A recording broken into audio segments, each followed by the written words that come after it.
Eu tive o privilégio de um dia escutar um missionário chamado Wes Stanford. Ele passou uma parte da sua vida ajudando a igreja na Etiópia, que por 17 anos esteve sobre o regime comunista. As igrejas foram lacradas, pastores foram presos, muitos foram mortos. E esse missionário saía da América do Norte e ia para a Etiópia tentar ajudar os irmãos que se reuniam escondidos nas catatumbas, nas florestas.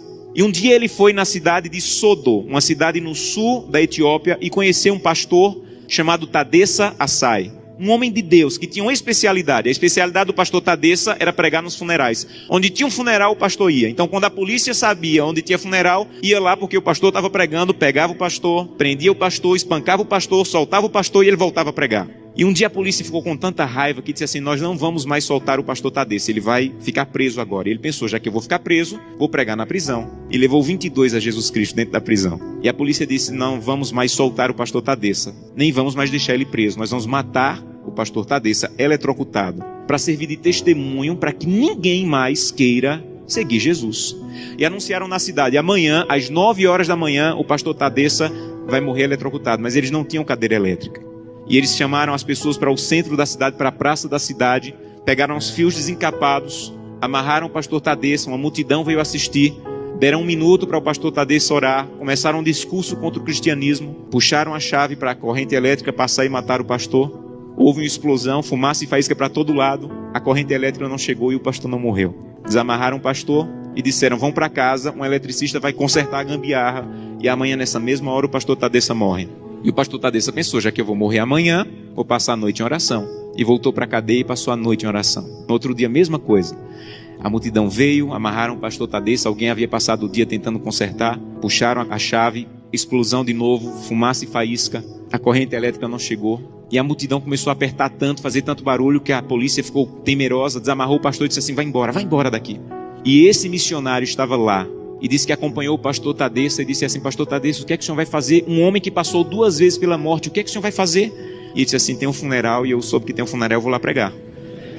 E ele disse assim: pastor Tadessa, eu represento milhares de cristãos na América e nós estamos orando muito por vocês. E disse que o pastor Tadessa se virou, ficou com o rosto sério e disse assim: vocês na América estão orando por nós, aqui na Etiópia? Então volte para a América e diga que nós é que estamos orando por vocês. E ele falou: mas por que vocês estão orando por nós se vocês é que estão sendo perseguidos, pastor? E ele falou: irmão, ninguém na Etiópia acorda sem pensar. Nenhum cristão na Etiópia acorda sem pensar: hoje pode ser meu último dia de vida. Pode ser que hoje seja descoberto e seja preso e morto. Então, como nós não sabemos se esse é o último dia de vida, todo cristão na Etiópia passa o dia em oração. Não importa o que nós façamos durante o dia, passamos o dia em oração. Mas eu soube que as coisas vão muito bem na América e que tem cristão na América que consegue passar o dia inteiro sem orar. É verdade que tem cristão na América que consegue passar o dia inteiro sem orar? E ele disse assim: é verdade. Ele falou: você sabe que é proibido se reunir, mas nós precisamos tanto do corpo de Cristo que mesmo sendo proibido, nós nos encontramos escondidos à noite, no escuro, na floresta, nos cemitérios, porque nós precisamos do corpo de Cristo. Mas eu soube que vocês têm igreja na América em todas as esquinas, e vocês podem entrar na igreja a hora que quiserem, que a polícia não vai entrar para espancar vocês. Mas eu soube que na América, no dia de culto, tem cristãos que ao invés de ir para a igreja, ficam em casa assistindo. É verdade que no dia de culto vocês podem ir a hora que quiserem, e vocês não vão, vocês ficam assistindo. É verdade que isso acontece na América, irmão? Ele disse assim: é verdade.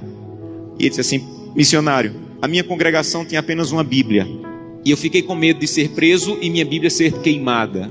Então reuni minha congregação e com lágrimas nos olhos eu disse: irmão, eu não tenho como guardar a Bíblia, é o que nós temos de mais precioso. Se eu for preso, ela vai ser destruída. Então eu comecei a rasgar as páginas da Bíblia e comecei a dividir para cada pessoa. Era mais fácil guardar porções da Bíblia do que uma Bíblia inteira com uma pessoa só.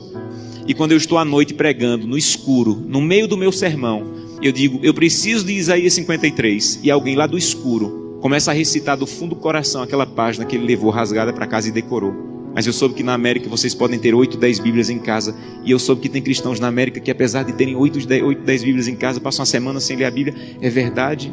E ele disse assim: é verdade, nós é que precisamos de oração. Meus irmãos, urgentemente precisamos de oração. Porque cantamos: breve Jesus voltará. Levantamos a mão no apelo dizendo assim: eu quero voltar para o céu para ser dono de tudo. Mas ainda não estamos indo a Jesus de maneira séria, para que Ele arranque o egoísmo do nosso coração e que nós possamos entrar na porta do céu e nós não vejamos a rua de ouro nem a parede de pedra preciosa, mas nós possamos olhar para o rosto maravilhoso de Jesus, aquilo que nós aprendemos a olhar nessa terra. Eu tenho um sonho sonho da minha vida, entrar na porta do céu, segurando a mão de Gleice, minha esposa, e Glenda e Samuel, os meus filhos. Eu quero chegar em frente a Jesus. Eu quero dizer: Jesus, cheguei com minha família. Essa aqui é Glenda, Samuel e Gleice. E eu espero que Jesus diga mais ou menos assim: Josanã, eu já conheci a sua família, porque todo dia você ia à presença. A minha presença me apresentava, só faltava conhecer pessoalmente, mas eu já conheço a tua família. Sejam bem-vindos agora. Um prazer conhecê-los pessoalmente. Eu não quero ser pastor dessa igreja. Eu quero ir para o céu. E isso é mais profundo. Eu não quero abrir o inário e dizer assim: breve Jesus voltará. Eu quero estar lá. Isso é mais profundo. Por isso eu preciso fazer com que o que eu como, o que eu vejo, o que eu acesso, o que eu ouço, a maneira como eu uso o meu dinheiro esteja de acordo com a vontade de Deus. Porque os que serão salvos não amam a própria vida. Que Deus te abençoe de maneira profunda, para que o primeiro fruto da fidelidade, a transformação do teu caráter, esteja de maneira real acontecendo em tua vida.